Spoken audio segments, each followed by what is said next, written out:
Najib Razak, the former Malaysian Prime Minister convicted of money laundering linked to the 1MDB embezzlement scandal, has lost his final bid to overturn his 12-year prison sentence. He's been sent to jail.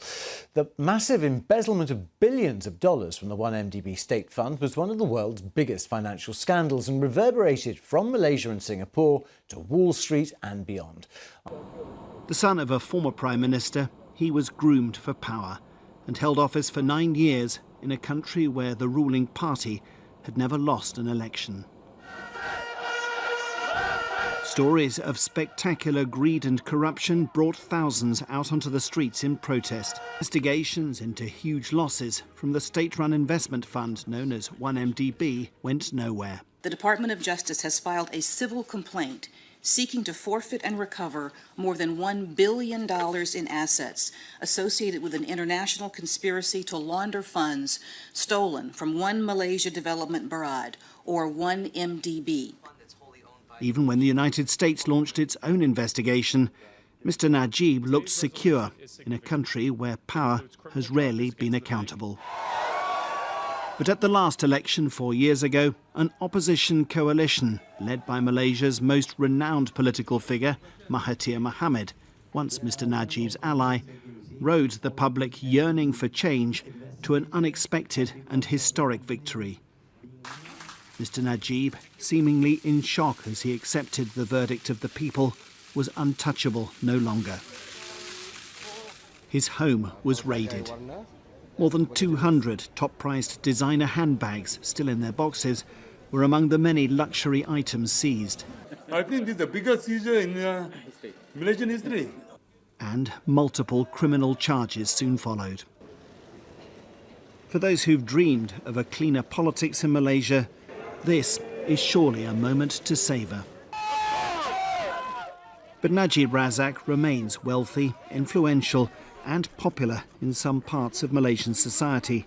Claire Rucastle-Brown is the editor of the Sarawak Report, an online anti-corruption website that investigated 1MDB. She says that the judiciary, with today's decision, has put a full stop, finally, to protracted case after farcical delays.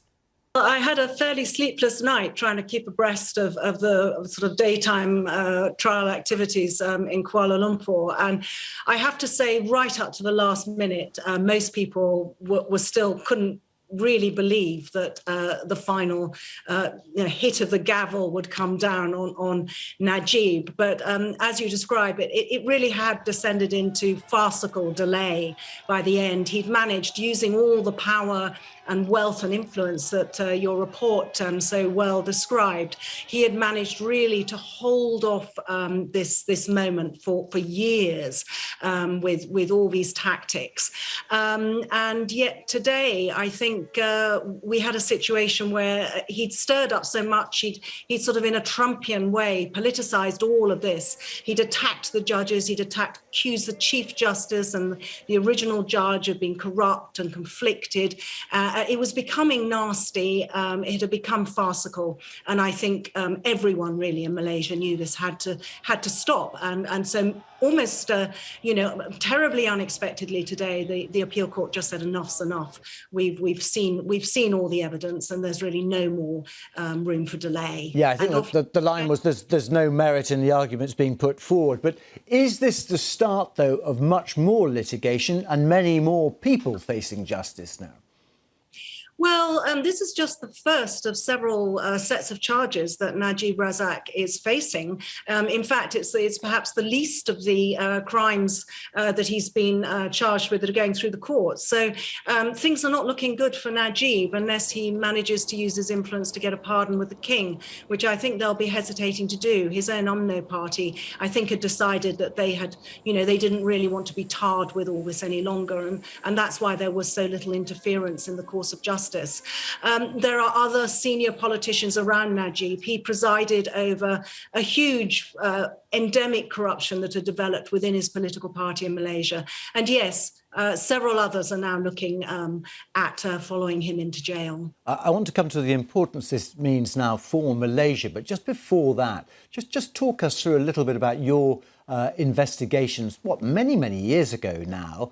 You were born, I think, in Sarawak, weren't you, Borneo, and you were investigating something else, weren't you? I think deforestation, before you came across what seemed to be this huge embezzlement. Well, yes. I mean, so much of what is going wrong in countries like Malaysia is driven by poor governance, which is caused by corruption generally.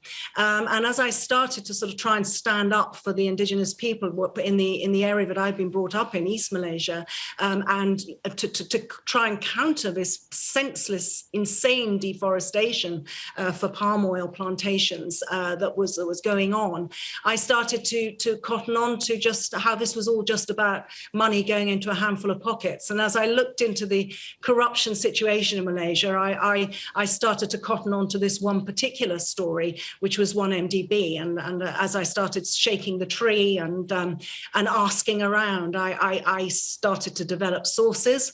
And eventually was able to pick up the phone, actually, to the FBI and DOJ in America and say, I've got a few $100 million that have been laundered through your country. Are you interested? Claire Rucastle-Brown.